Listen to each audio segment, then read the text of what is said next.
You got into the safety business because you wanted to protect people, but somewhere along the way the job started controlling your time, your schedule, your priorities, even your income potential. What if the expertise you've built over the years in the field can give you something more? More freedom, more control, more ownership of your future. I'm Sheldon Primus, the author of 7 Steps to Starting a Profitable Safety Consulting Business and the host of the Safety Consultant Podcast, with more than 350 episodes helping safety professionals become consultants and grow their career. Consulting changed my life. In fact, I'm a full-time RVer, and one consulting contract paid for my home I live in today. Now, I help safety professionals build their own consulting practice through bi-weekly coaching calls, accountability, and personal guidance. But this program isn't for everyone. Start with the Consultant Readiness Audit at sheldon.coach. What if everything we thought we knew about safety was just interference? From the host of the Rated R Safety Show and the founder of Safety FM comes the complete Signal Transmission Trilogy, now available in one powerful edition. Safety, in my opinion, the book that started the conversation. Safety Mutation, where the boundaries of culture, systems, and belief begin to break. And now, Safety Transmission, the final piece of the signal. For the first time, all 3 books are together in one volume. The Signal Transmission Trilogy, Complete Edition. This isn't just about compliance. It's about consciousness. It's about decoding the way we think, lead, and live, inside and outside the system. Whether you've been following the signal since the beginning or you're just now tuning in, this is the version to own. Search Signal Trilogy on Amazon or visit safetyfm.com to get your copy now.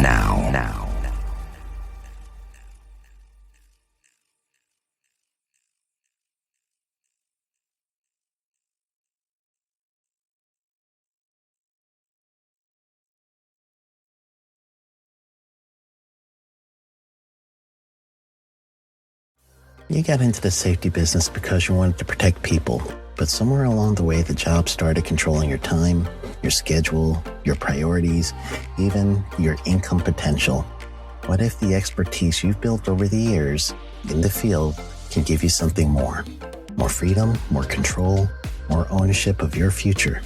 I'm Sheldon Primus, the author of 7 Steps to Starting a Profitable Safety Consulting Business and the host of the Safety Consultant Podcast, with more than 350 episodes helping safety professionals become consultants and grow their career.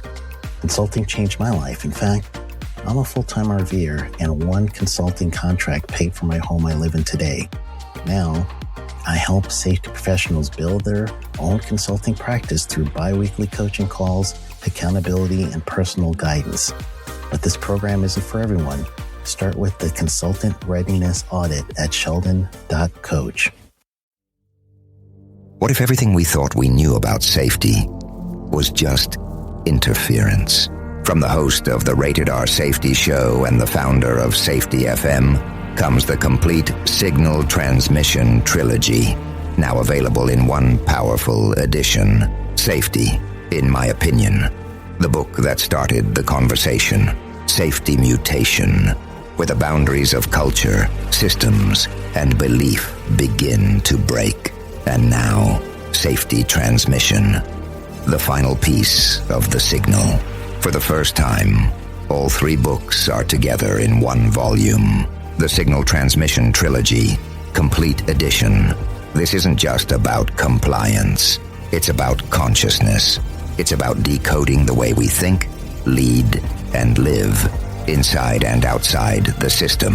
Whether you've been following the signal since the beginning or you're just now tuning in, this is the version to own. Search Signal Trilogy on Amazon or visit safetyfm.com to get your copy now.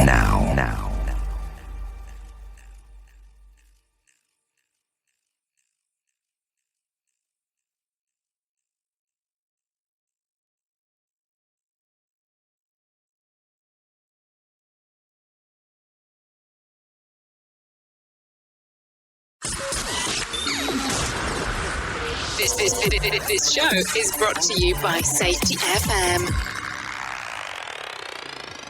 Well, hello, and welcome to another edition of The Jay Allen Show. We are coming to you live from the Safety FM studios. Hopefully you are off to a fantastic start this week, and everything is moving and grooving the way that you want it to. So thank you for everyone who's come out, take a listen to what the heck we have going on here. I'm going to tell you, today we're going to go down a totally different path than what we normally do.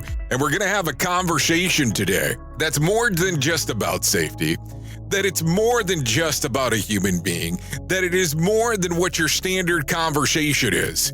So today I have the opportunity of speaking to Steven Taibbi.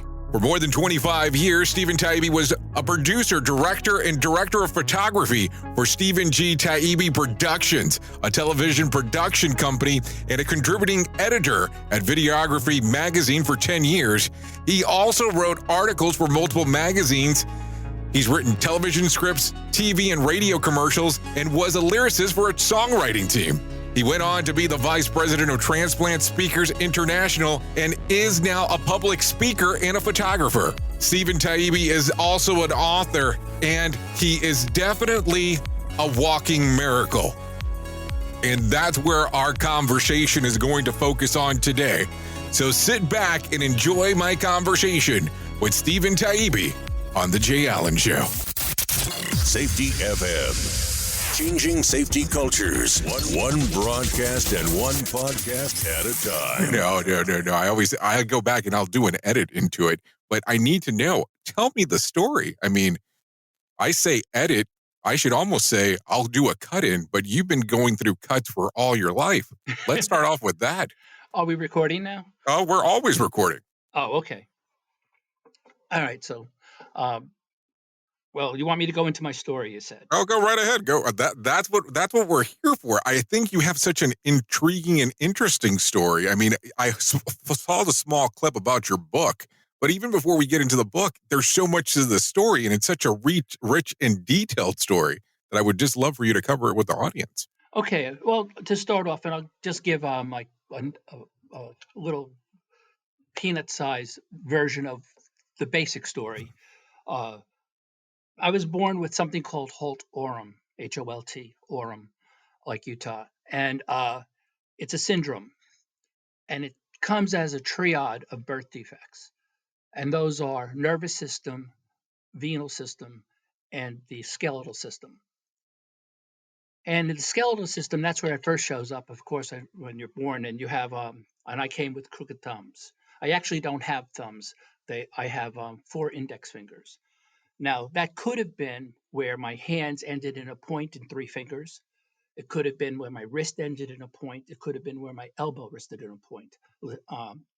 But I had it with the thumbs, which is mild. But nobody knew what Holt Oram was then. They didn't find Holt Oram until like the 70s or something around that area, I think. The nervous system, I'm wired differently than most people.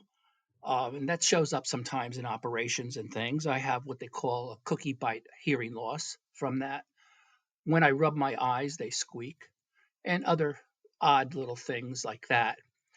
But the ones that they didn't know about at birth, and by the way, this also had me have 3 minor operations the day I was born. So they've been cutting into me since the day I was born.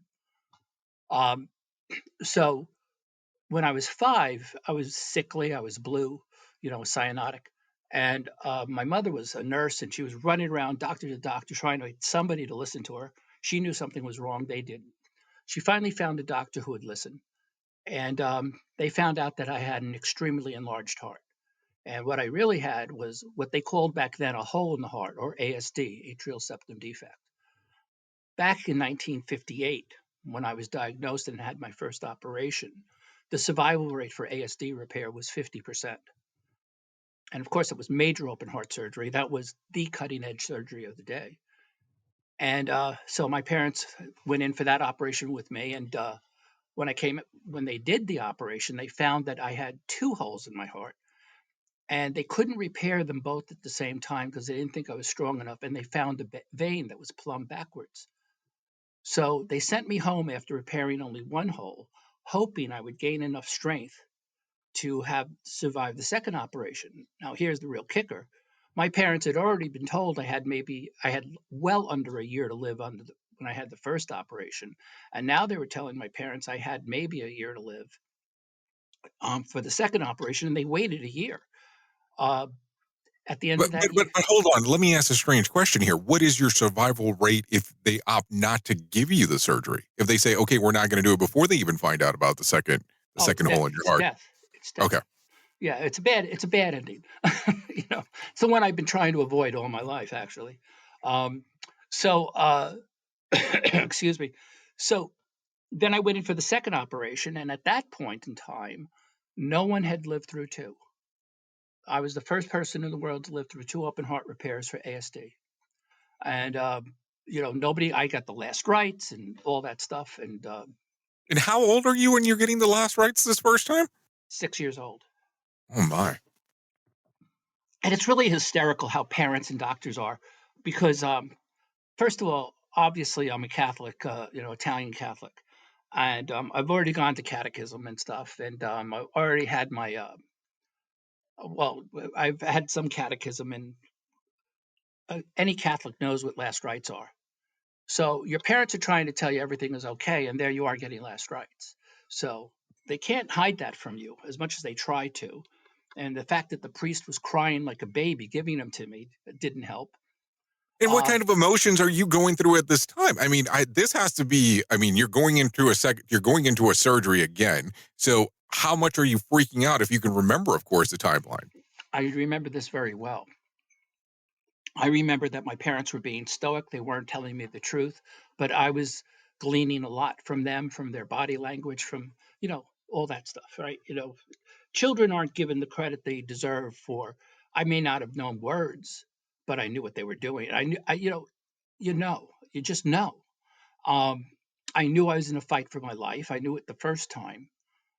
And I just developed strategies on how to deal with it. I developed my first strategy in my first night in the hospital when I was 5, and that was I was disassociating, and I was still using that strategy when the priest was giving me the last rites. I was finding every excuse to giggle and laugh as he put the oils on me, and that was what made the priest lose it, because I was acting like nothing was wrong, and I couldn't allow anything to be wrong, because in my head, I knew, even at the age of 6, that if I allowed a crack in my foundation, I wouldn't survive. I don't know where I got that from, but I did. You knew exactly what I was going to ask you next. What was that? You already answered. I was like, how did you develop that? But if you're not sure on how you did it, but hey, at least you know that that's the way to go about it. I can tell you this. I'm not like a Catholic in the least. I'm very spiritual, but I don't go to church. I think I'm more spiritual than most people who go to church are. I've always felt this connection. I've always felt this thing where something else was helping me all along. I call it divine intervention. Mm-hmm. And I feel like divine intervention was guiding me even at that age. And I was just listening to it. Okay. So so as you're going through this divine intervention and it's leading you, so you're going through the process. We know you survived it because we're having the conversation now, but you come out of second surgery. What happens next? Well, I had the surgery, and it was groundbreaking. Like I said, I was the first one to live through it. But the doctor said that maybe I'll make it to 10. I was 6. And that's what my parents were told, was they'd be lucky if I saw 10. They never told me that, but I knew that they were told something like that just from the way they acted. But my parents did something very smart. They insisted that I not act like a sick kid. I wasn't allowed to be sickly. I had to do everything every other kid did, even though I couldn't a lot of the times, but I had to do everything. And I think that was a very smart thing, because that bolstered me to be able to fight it too. So when you look back at that, and you even say that you have limitations physically at that particular time, were you regretful to an extent, or towards them, for regards of them still continuing to push you when you even understood, and they even understood that there were some limitations, or were you grateful No, looking at it now? I'm grateful as heck to it. Okay. Because at the time, I would imagine it has to be extremely difficult. It was, but I wasn't allowed to wallow in it, and they wouldn't wallow it, and they just acted like I was normal. The one thing that it did kind of screw me up with, and it did, because I was in the first grade in my second operation, Okay. and when I came out of that, I went from being in a ward with children where you saw children leave and never come back, and they didn't come back because they went to a different room. They didn't come back because they were never coming back. I saw children scream and cry and get taken down, get strapped to gurneys and taken down the hallway, kicking and screaming. And I can still hear one kid in particular and another kid who I really, really loved, this little kid, and they never came back. And I went from the horror of the hospitals in the 50s, which they were. I mean, they're nothing like they are today. And children, I was in a ward. I was in a ward of 16 children. Uh, it's completely different today. And I came back from hospitals were extremely institutional and treating children like they were, they didn't know any better. You didn't have to tell them anything. Nobody told you anything back in those days. You were just left on your own devices. And I went from that hospital reality, bam, into school, where no one else had experienced what I had experienced. No one else had any idea what death was. No one else had watched people who were in the bed across from them never come back because they had died that day, or the person at the end of the hall, at the end of your row, who you loved as a friend, not come back because they died that day. Um, and that reality switch was really, really difficult. Well, and let me ask about that, because at that age, in kindergarten and first grade, most kids are still talking about cartoons. You already have this interaction with death. I mean, that's exactly what happened when people that you know have passed away. How was your interactions at this time? Because it has to become such a difficult conversation even at such a young age. Well, I never had the conversation. Nobody ever acknowledged it. But I'll tell you what it did do. It turned me into something that I'm very glad it did. We're the sum of all our experiences, aren't we? Hmm. And I think it helped push me to be such an entrepreneur. And I think it helped me be as independent as I was. I became a television director. I mean, I was always self-employed. Uh, it made me it made me who I am in that way, and it also, in a lot of ways, made me not want to deal with certain people, because a teacher would try to tell me something, and I'd be like, "The hell with you! You don't know half of what I know." I wouldn't listen to them because, It had to make, I would imagine it had to make a few conversations extremely interesting for sure for them, especially once you get to tell them your story. well, they didn't. It never was told. My parents would talk to them, and then they'd never talk to me about it. It was really as if nothing ever happened. That is crazy. That's crazy in my mind as you bring this up. So let me ask the strange question then. At what time do you find out then that you're not supposed to make it past the age of 10? I mean, if you don't know this at 6, you pass the age of 10. At what point are you told in your life, hey, you weren't supposed to make it back then? Well, I had an inkling that something was up because of the way my parents were reacting and everything. Just like I said, you could glean. Hmm. But then I changed. As I got older, I started going to this doctor when I was about, I don't know, 14 or 15. And this doctor and he was a young guy, and he and I just really hit it off. And he never lied to me. And my heart started to go out of control again. I started to get a severe arrhythmia, and my resting heart rate was 140. Oh, wow. And he had really blunt talks with me. I loved this guy, and he'd say, his name was Dr. Melvin Klein, and he would say, you your heart's in a flutter. He said, this gets much worse. It's just going to explode on you. You can't live like this. And he always wanted to put a pacemaker in me, and I wouldn't accept it. But when I was in the last days of my 16th year, I went into a hospital to get a catheterization to see what was going on with my heart. Why was my heart so out of control? And they found that there was no disease process. There was no any kind of damage. So they decided to cardiovert me. I know you know what that means, but for those of who don't, it's doctor talk for we're going to electrocute you.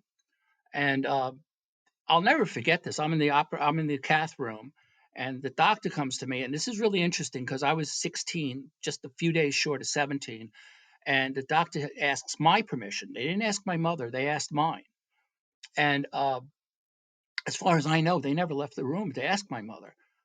And the doctor says to me, "We have to cardiovert you, and that means we're going to put a plate on your back and a plate on your chest, and we're going to shoot you with electricity, and we're going to stop your heart. And the hope is that we give it a few seconds to rest and find itself again." They were hoping to reconnect with the heart rate center, and we zap you again and bring you and start your heart up again. And then the doctor goes, "Of course, there's this slight, small chance that it won't start up again. That's the risk you have to take." So I'm laying on this table. What are you going to do? What are you going to say? You're going to say no? So what I'm amazed about is that they're interacting with you, with your parents there, and it's like it's really your decision. So no, what do you? My parents weren't there. It was me alone. Oh, they weren't there at all. Oh, okay. No, it was just me in the operating room with them. Oh, wow. Okay. So then all of a sudden, that's what I thought was amazing was that they were talking to me. Right. Oh, I thought you meant that they were talking to you, but they were still there. But no. I'm totally misunderstood that then. I'm sorry, I wasn't clear. But it's no, it was just me in the operating room with the doctor, a doctor I'd never met before, and who was really good with me, and I respected that he was that way with me. But again, what are you going to do? Say no? But you got of course not. Of course not. So yeah. So I'm imagining you said yes because we are here years later. So you go through that. What happens then? So they shock your heart. They knock you out to do that. They have to knock you out to do that because you're awake during the cath, as you know. And right. And I wake up in a room next to an EKG monitor, and there's my heart rate at 84 from 140. So they put me on a medicine called quinidine, which is supposed to help regulate your heart back then. That was a big medicine, big blockbuster, new technology medicine back then. And it turned out I was allergic to it. So on my 17th birthday, it gave me a heart block incident. It electrically stopped my heart. And I had an out-of-body experience and the whole thing. And that was a lot of fun. And that was my best birthday ever, actually. I guess that's one way to put it. Well, it was. It really was. I got to see things and learn things and understand things. That cemented something for me. That cemented that I'm mortal. That cemented that I was going to chase life with a hammer. That cemented that I was going to do what I want to do, and period. That's it. I'm doing what I want to do. I'm going to have the career I want. I'm going to have the woman I want. I'm going to have the life I want. And I don't care what anybody else says. That cemented that perfectly for me. Okay, so that cements it at the age of 17. A few moments ago, you spoke that you were able to become a director and so on. How many years are we talking down the road from 17 to when you really start going hardcore after what exactly you want? That day. I just thought, first of all, I started living like I have to say that I was a director for a long time. Take from this what you will, but I didn't get married for a long time. I didn't get married until I was 37. I was just chasing life with a hammer. I became a pilot. I was flying. I had my own glider. I had a camper out at the airport where I would spend as much time out there as I could with my airplane and with my friends who flew. So can you almost say that you were living life to the fullest, like it was the last day every day? Yeah. I didn't think of it that way, but that's what I was doing. It became such an ingrained part of me. I didn't have to think of it that way. It was the way it was. So you're living life to its fullest. You start going out down the career path that you want. You get the pilot's license and so on. Are you feeling happy with how your career is going? You start your own production company. Let's be realistic. There's a lot of work behind that. Oh, it was tough. It was a tremendous amount of work. Yeah. And I'm a multi-award winning guy too. And you do it for almost 20 years on your as the owner and president of the company. So as you're doing this for all this period of time, how do you get involved into it? How do you decide this? Do you go to school, or Yeah. do you just say, I'm just going to wing it, or how does it come about? I went to school. My parents had gotten divorced. My mother was broke, and I were broke. I paid for college. I paid for everything. I started work. I started working when I was 13.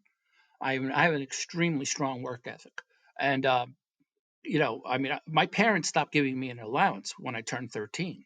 If I wanted any money, I had to go out and earn it, which was another great thing that they did. I had to buy my first car. I had to buy my telephone. I had to insure my car. I had to maintain my car. I had to put gas in my car.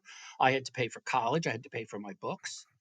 All of that adds up to the best way you could raise a kid in my eyes, because everything I owned was worth something to me.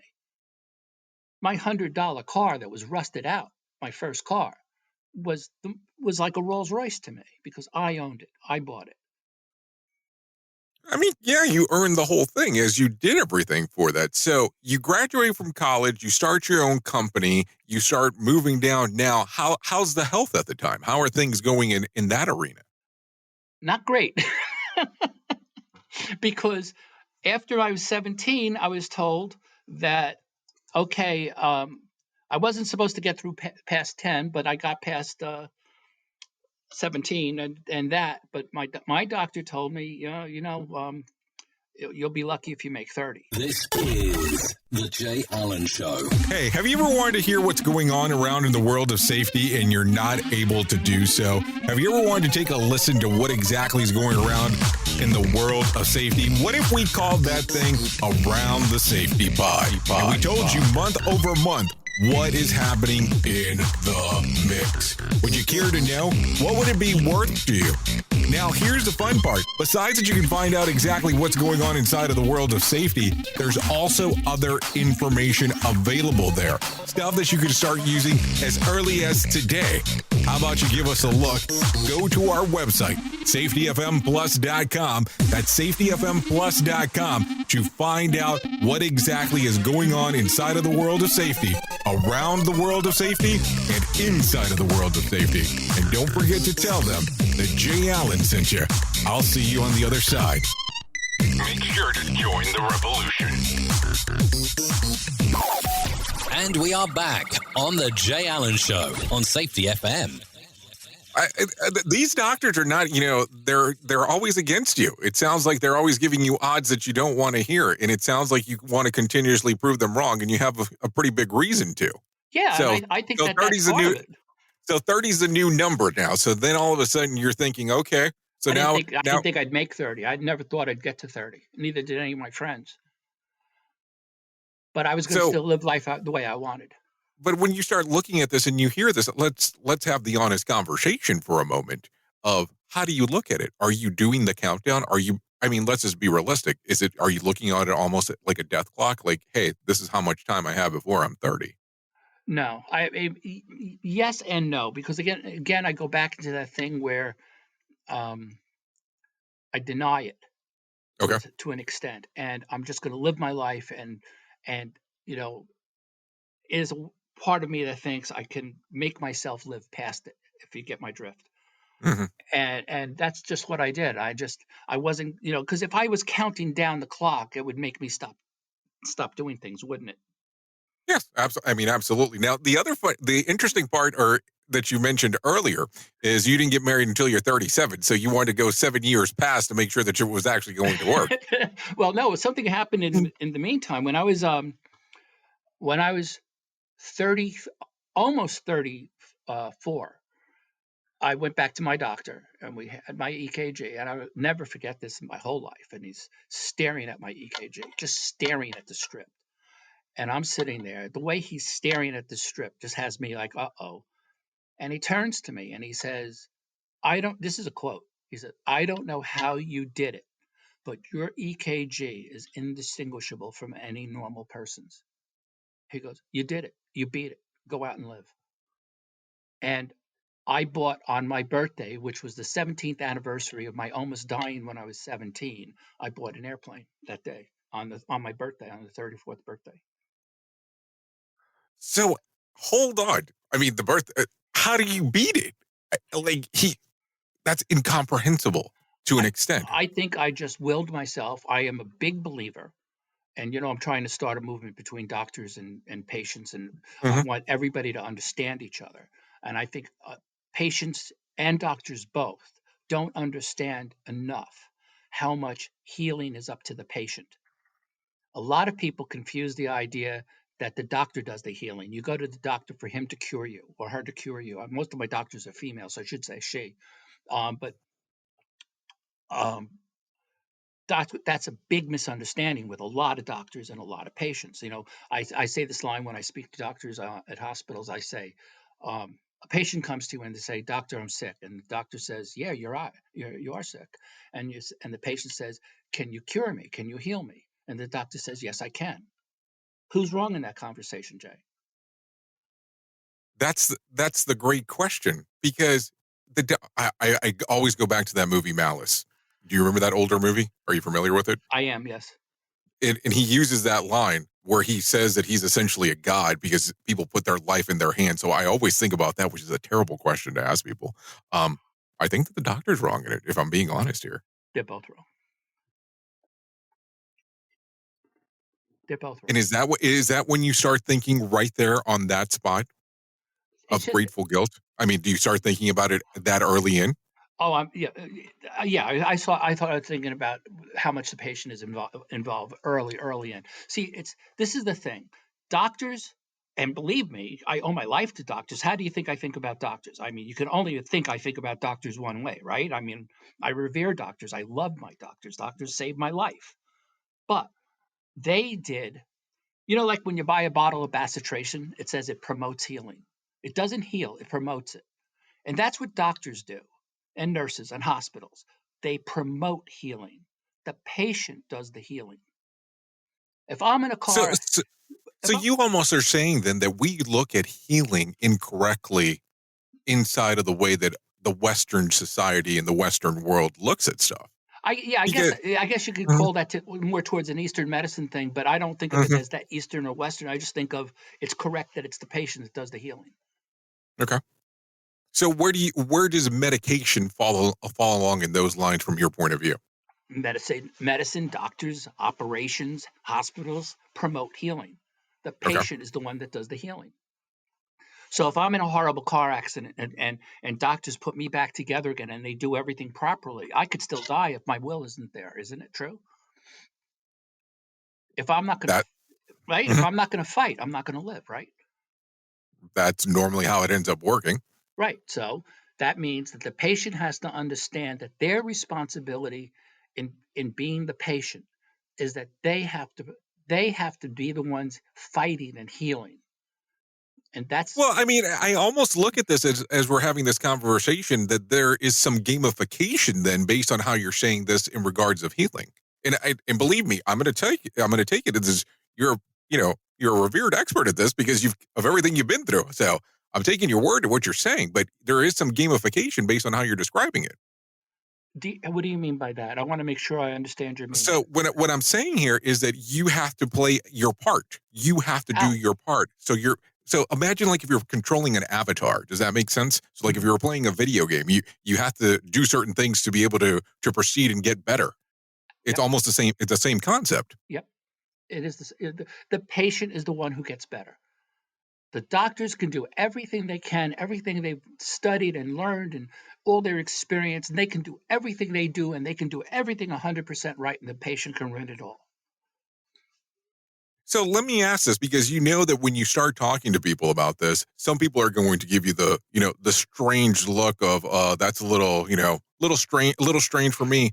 How do you justify it from your point of view? How do you tell them that it worked? I mean, and let's use your experience here. How Well, do you let people know that it works and what methods can they use? well, that's what's part of what grateful guilt is. I use grateful guilt as an excuse for me to write my strategies through my story and to give people the idea that they should never even go into a doctor's office without strategies. You certainly don't get me going into a hospital without strategies, but I'll go into a doctor's office with strategies. And patients have a lot of things that they can do. Um, the number one thing, and it's really funny because patients and doctors have responsibilities towards each other. And a lot of times neither side is really being responsible the way they should be fully enough. So patients have to understand that they can't be jerks. But doctors also have to understand that they can't be jerks. And I use these words deliberately because I tell you, I mean, I've spent a lot of time in hospitals. I mean, my last heart transplant, I was in for 67 days. I Hold saw, on. Whoa. Back up. Did you just say your last heart transplant? So has there been more than one? yes, I've had two. Oh, my. My chest has had 3 different hearts, which is And you chuckle at that. I do. Wow. But humor is the best medicine. Sorry for interrupting. Please continue. No, that's I'm just saying that, I've seen patients be monster jerks to doctors and staff. It's unbelievable how bad they can be. But I've also seen doctors be monster jerks. And that's my number one rule in a hospital. Don't be a jerk. Whether you're a doctor or a patient, don't be a jerk. A patient should be a patient should be the kind of person who every single person in the hospital, down from the hospitality staff, the custodial staff, to the chief of whatever department you're in, would should want to come into your room. They should want to be next to you. They should want to be interacting with you because you're so pleasant, because you're so whatever it is that makes you want them to be there. That's the number one thing a patient has to do. So you should be a model patient is what you're saying. Yeah, but you should be Mhm. you should be funny, you should be polite, you should thank everybody, you should be grateful. All those things are your as a patient's responsibility. By the way, the more grateful you are, the quicker you heal. Doctors, on the other hand, can't be jerks. They can't be arrogant. They can't be unfriendly. They can't be all the things that we know that way. And I'm sure you know about this. I've drilled down into this, but when you look at doctors getting lawsuits, it seems like the same doctors get most of the lawsuits. That's what the numbers tell us, right? Right. So we know that. So what would you think that means? That means that doctor's being a jerk. Let's just say it plainly. So if you want to avoid lawsuits, be more respectful of your patients. Don't be that arrogant guy or that arrogant woman. Because I'm using this word deliberately too. We have all met doctors, both sexes, who are arrogant and who deserve to be slapped. And how patients slap them is with a lawsuit. They slap them with a lawsuit, using that term. And if doctors want to bring down the lawsuits, they should be interacting with their patients more as a person and not as a on high deity. So let me ask the question then, because you are mentioning lawsuits quite often here. So I want to kind of cover this real quick. So let's say, for instance, somebody came in and said, let's talk about some of these strategies that can be applied for you to heal quicker. And let's say, for instance, that some of the strategies that you're referencing right now are the ones that are brought up. And the patient does not heal as quick as the patient believes they should. Do you think that the doctor would get slapped with a lawsuit because of that? I'll tell you this. I got sepsis. I was when I went for my my second heart transplant in California. The first thing they did is they give you an IV, right? It's the first thing they give you. I got sepsis from that IV. It almost killed me. 4 days later, I was fighting for my life. My wife is a cancer nurse, and she's screaming at the doctor. She didn't think I could understand. I heard everything. That when you hear a 36-year nurse scream, "Do something! We're losing him." That gets your attention. I had 104.5 fever that night, and none of the doctors. And I was in deep. I was in deep cardiac trouble. I was waiting for my second transplant, and I was in deep heart failure, is what I meant to say. And nobody thought I was going to pull through that night. I knew I would. I did. I knew, but nobody else thought that. But it was from that IV, and we know it was from that IV. Now, I saw that nurse give me that IV. I saw her do everything right.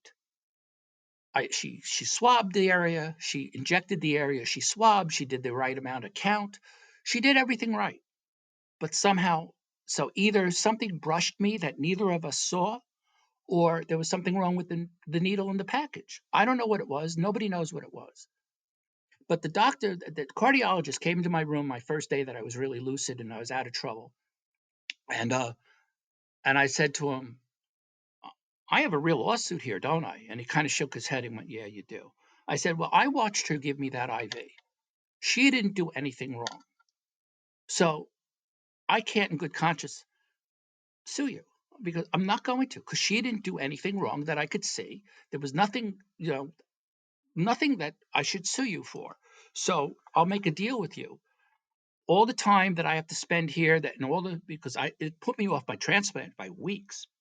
I said, all this time that we got the medicine and all the intervention for the infection, I said, the hospital's going to cover, not my insurance company. That's going to be our deal. I'm not going to sell you if you don't put this on my insurance company. And he agreed. Understandably so. Right. But I didn't think they deserved to be sued. Now, I really liked this doctor. I liked that nurse. That had a huge impact on whether or not I was going to sue them. Frankly, I wouldn't have sued them if I didn't like them because I didn't think it deserved to be. I didn't think I saw any negligence. So I, in good conscience, couldn't have. I really couldn't. So do you think most people would follow your same pattern then? Is that what you're saying? Yes, it's exactly what I'm saying. I'm saying that patients who like doctors don't sue them. The fact that the same doctors get most of the lawsuits tells you that there's something with those particular doctors that makes them so suable. Got it. So let me ask a couple of other questions here, if you don't mind. It sounds like some of the strategies that you use for healing techniques have been some of the strategies that you've applied to your career. Am I looking at that the wrong way? And I'm not talking so much from a healing aspect, but the mental model shift on going forward and how making things happen for you. Is that an accurate statement or an inaccurate statement? I guess it's pretty accurate, yeah. And where do you feel that you've been more successful? Do you feel that you've been more successful from being the patient standpoint, or are you looking at it more from the things that you've been able to accomplish? Because as you said earlier, you have always worked for yourself. It hasn't been that you've worked for somebody else. Right. I've always worked for myself. I've never worked for anybody. I mean, except when I was a kid and was getting jobs, But once I graduated, but I don't think that college, I don't think that can count, kid. No. Once I graduated college, I never worked for anybody but me. Mm-hmm. That all goes back to that whole thing about you only get this one life. It's short. Make the most of it. That's really the big driver in my life. My work ethic just makes me work harder at that. I think that's really what does it. I mean, I've just always been one who likes to do things as well as I can do them. I always strive for my own excellence. So right now you wrote this book, close to 2 years ago, from what I can gather, correct? Yeah, about that. Yeah. So, and the audio book is coming out this week. Oh, okay. Very good. Very good. Is there will you be doing a continuation to the book? Are you doing revisions, or what are you thinking about doing next? Well, I mean, because I see that you've been able to speak on it. So what's next with it? Well, I'm actually really thinking of starting a podcast about this whole patient doctor thing, and basically for the patients and what they should do, and strategies that they can use going into the hospital. Because I've had, when people are going to the hospital, I've had people come to me and they tell me things, and I almost yell at them because they're being such dopes, because they're being jerks. They're going back to that word, as you can tell, I'm a very direct guy. In television, there's no room for politeness. So I've got. I know. So I still have that television ethos that you say things directly because there's no time to be otherwise. But I have had more people come back to me and say, I listened to what you said and I did what you said in the hospital, and darn, Steven, it worked. I can't believe how much what you told me worked. So I think that that makes me think that if I did a podcast of some kind or something like that, that I could really help a lot of people. That's really what my aim is at this point in my life. I'm 67 years old, close to 68. I wanted, the book was written for the same reason. I thought it could help a lot of people. I use my story, but my story is the analogy to get out the points. And it is a fascinating story. I mean, it is, and it's in the fact that I am the first person in the world to live through two. I did have two heart transplants. I've had 4 open heart surgeries. I've been told I have a year to live 3 times to my face, twice to my parents. So it's a fascinating story. I like to think it's funny. It's a good book. I've been told it's a good read. It's a 5-star on Amazon. It was an Amazon bestseller. I'm very proud of the book. I was a writer in television too. I've been a writer all my life. So having a well-written book behind me is something I'm very proud of. My doctor. No, I'm sorry. I mean, I had to tell you, review-wise, you have great reviews according to what they say online about the book. I mean, it looks fantastic.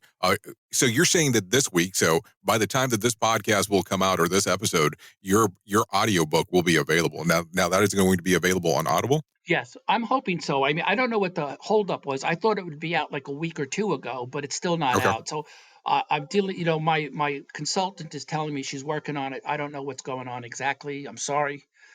That's annoying to me, but it'll be out within the next week or 2. I can't be, if it's beyond 2 weeks, somebody's going to hear about it. So let me ask you, how do you come up with the concept of Puppy Duck production? Like, where does that come about? I mean, you had your own company under your own name. Yes. And then all of a sudden you changed it a few years later. Why did you decide to do the Puppy Duck? Because I had a German Shepherd named Juanita, who was a dog I adored. And I used to call her Puppy Duck. And I always promised myself that one day I would name something after her. So I named it after her. That's really nice. That's why there's a German Shepherd as the logo. Okay, that makes sense then. Because I was like, Puppy Duck sounds like a very interesting name, so I knew there had to be a pretty different story inside of there, and that's for sure that there is. I used to do this thing with her where I sang a song about. I made up a song for Puppy Duck for her, and she used to dance to it, and just having that as a memory for her. That's why I did it. Very nice. Now, Steven, if the audience wants to know more about you and your book, where can they go to find out more information? Well, my website is down at the moment, but it's going to be at Steven G. Taibbi. The Grateful Guilt website is up, but it's not. I'm very bad at that stuff, to be honest with you. Most of the people go to my author page on Facebook, and the book is available. Barnes & Noble has it, I've been told. It's on all the book-selling places on the web, and the audio book is coming out on Audible. So the website situation is going to be completely redone soon. Okay. Well, Steven, I really do appreciate you coming on to the show today. Well, I really appreciate you having me. I really do, Jay. Thank you so much.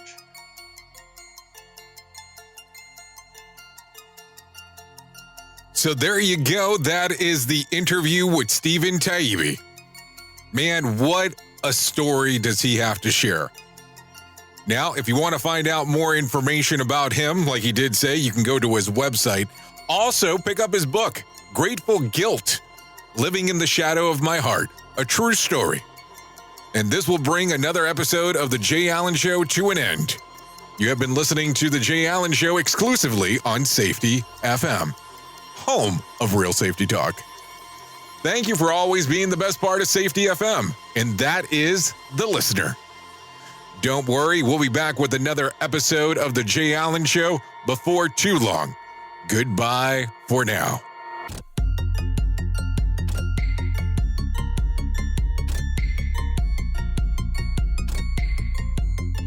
Want more of The Jay Allen Show? Go to safetyfm.com. The views and opinions expressed on this podcast are those of the host and its guest and do not necessarily reflect the official policy or position of the company. Examples of analysis discussed within this podcast are only examples. They should not be utilized in the real world as the only solution available, as they are based only on very limited and dated open source information. Assumptions made within this analysis are not reflective of the position of the company.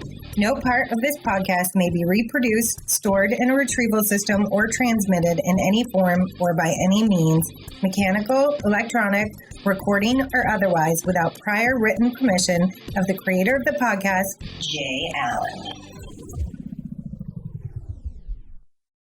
You got into the safety business because you wanted to protect people, but somewhere along the way the job started controlling your time, your schedule, your priorities, even your income potential. What if the expertise you've built over the years in the field can give you something more? More freedom, more control, more ownership of your future. I'm Sheldon Primus, the author of 7 Steps to Starting a Profitable Safety Consulting Business and the host of the Safety Consultant Podcast, with more than 350 episodes helping safety professionals become consultants and grow their career. Consulting changed my life. In fact, I'm a full-time RVer, and one consulting contract paid for my home I live in today. Now, I help safety professionals build their own consulting practice through bi-weekly coaching calls, accountability, and personal guidance. But this program isn't for everyone. Start with the Consultant Readiness Audit at sheldon.coach. What if everything we thought we knew about safety was just interference? From the host of the Rated R Safety Show and the founder of Safety FM comes the complete signal transmission trilogy, now available in one powerful edition. Safety, in my opinion, the book that started the conversation. Safety Mutation, where the boundaries of culture, systems, and belief begin to break. And now, Safety Transmission, the final piece of the signal. For the first time, all 3 books are together in one volume. The Signal Transmission Trilogy, Complete Edition. This isn't just about compliance. It's about consciousness.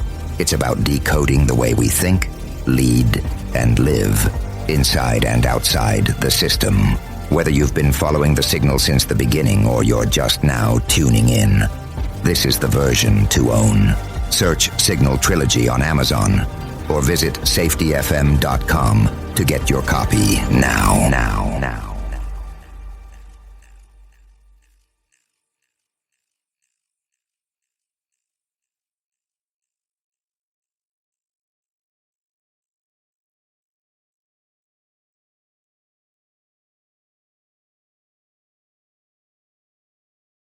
You got into the safety business because you wanted to protect people, but somewhere along the way the job started controlling your time, your schedule, your priorities, even your income potential.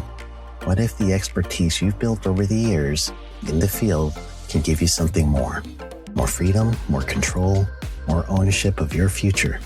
I'm Sheldon Primus, the author of 7 Steps to Starting a Profitable Safety Consulting Business and the host of the Safety Consultant Podcast, with more than 350 episodes helping safety professionals become consultants and grow their career. Consulting changed my life. In fact, I'm a full-time RVer, and one consulting contract paid for my home I live in today.